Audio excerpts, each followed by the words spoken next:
And that award was $500,000 for doing what's called acoustic heterodyning, being able to send a signal from 2 points into an individual so they literally hear a voice in their head that nobody around them hears. I mean, voices are the easiest ones because all you have to do is stimulate the cochlea with a set resonant frequency. It's very easy. Voices are very easy. And it isn't people imagining voices, they physically hear them.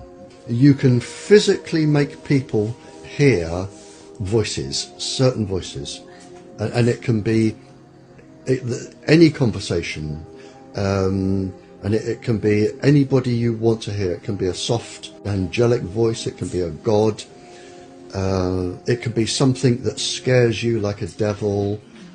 It can be anything. DARPA let a couple of contracts back in 2011, 2012 to the University of California for what's called electronic telepathy, being able to monitor the brain activity of human beings at a distance and determine what they're thinking.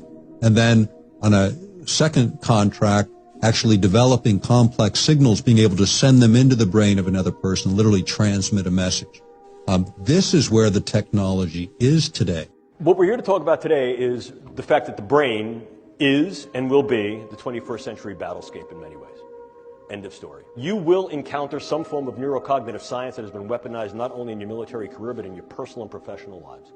It is valid, valuable, and already in operational play. The brain is the current and future battle space. What's new about this is the in-close nature of this.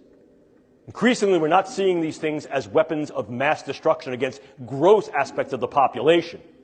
More specifically, perhaps, might be targeting individuals on a level that allows either direct attribution or covert engagement with non-attribution. Formal definition of a weapon, probably the one that you've heard about most recently, most contemporaneously in the literature, is the possibility to use some form of directed energy to affect physiology peripherally and also to affect the physiology and health of the brain.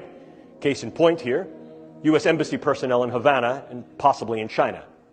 Clearly, one of the things we can also do is transcranial neuromodulation, the idea of going through the skull to modulate the node and network activity of the brain, to implant certain brain-machine interfaces. These are many of the DARPA programs that you may hear of now. Probably the one that is most notorious is something called the N3 program, which is the non-invasive neurosurgical neuromodulation program being run by their program manager, Dr. Al Mundy. The idea here is to put minimal-sized electrodes in a network within a brain through only minimal intervention to be able to read and write into the brain function in real time, remotely. And by affecting the way that brain is built and the way it functions, influence